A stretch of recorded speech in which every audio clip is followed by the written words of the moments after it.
दर्शकबिन नमस्कार। सधैँ चाहिँ आज पनि तपाईँहरूमा धेरै घमण्ड र अहङ्कारले मान्छेलाई कहाँ पुर्याउँछ भन्ने सन्देशमूलक भिडियो लिएर उपस्थित भएको छु। यो भिडियो हेरेर तपाईँको जीवनमा केही सकारात्मक ऊर्जाहरू थप हुनेछन्।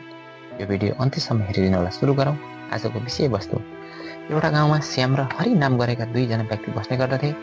श्याम अलि धनी र घमण्डी स्वभावको थियो। उसले गरिबलाई हेप्ने गर्थ्यो। ऊ आफू धेरै धनी अनि आफू जस्तो कोही नभएको जिकिर सधैँ गर्ने गर्दथ्यो। सोही गाउँमा बस्ने हरि भने साह्रै गरिब थियो, तर मेहनती र इमान्दार पनि थियो। उसँग खेतबारी थियो। ऊ खेती किसान गरेर खाने गर्दथ्यो। ऊ गरिब परिवारमा हुर्केको भए पनि धैर्यवान थियो। एक दिनको कुरा हो, हरि घरायसी सामान किन्नका लागि भनेर बजार गएको थियो। सोही दिन श्याम पनि कुनै कामले बजार गएको रहेछ।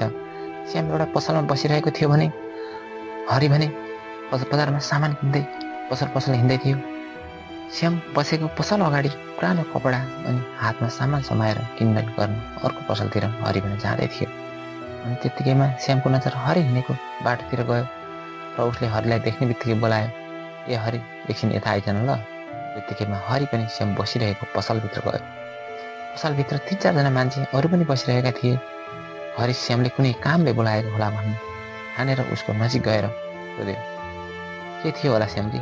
त्यत्तिकैमा श्यामले भन्न थाले, ए हरि, त जस्तो गरिबले यो बजारबाट के सामान लैजान्छस्? लाज छैन? जिन्दगीभरि भिख मागेर नै तेरो जिन्दगी चल्ने भयो है हरि? हरि धैर्यवान र इमान्दार र सहनशील व्यक्ति थियो। हरि एकछिनपछि केही नबोलेर बस्यो।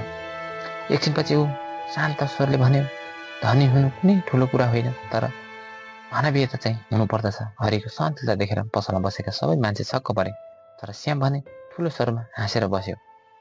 समय बदलिँदै गयो, हडेरी पर्दै गयो, खेतीबाली सुक्दै गयो, इनारहरू पनि सुक्दै गए। एक दिन गाउँमा ठुलो हडेरी पर्यो।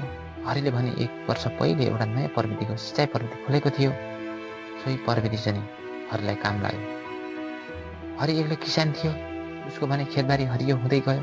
यता श्यामको भने लगाएको खेतीबाली सबै सुक्दै गयो। जब भोकमारी सुरु भयो, श्याम पनि अनाजको खोजीको लागि गाउँभर डुल्न थाल्यो। अनाज कतै मिलेन अनि श्याम खाली घरमा फर्कियो।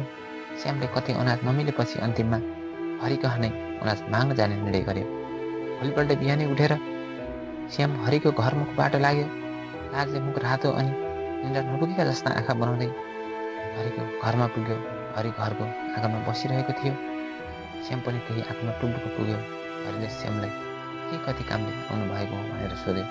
त्यत्तिकैमा श्यामले मलिन स्वरमा भने, हरि, मलाई थोरै भए पनि अनाज दिनुपर्ने भयो, होइन भने मेरो घर परिवार भोकै मर्ने अवस्था आइसक्यो। गाउँभरि अनाज खोज्न जाँदा कतै मिलेन। श्यामको कुरा सुनेर हरिले भित्री मनदेखि दया जागेर आयो। श्यामको अनुहार मलिन थियो। त्यत्तिकैमा हरिले श्यामलाई भने, अपमानको मूल्य कति हुन्छ त्यो त तपाईँलाई के थाहा, तर म भने तपाईँलाई अनाज पक्कै दिएर पठाउनेछु, हरिले भने।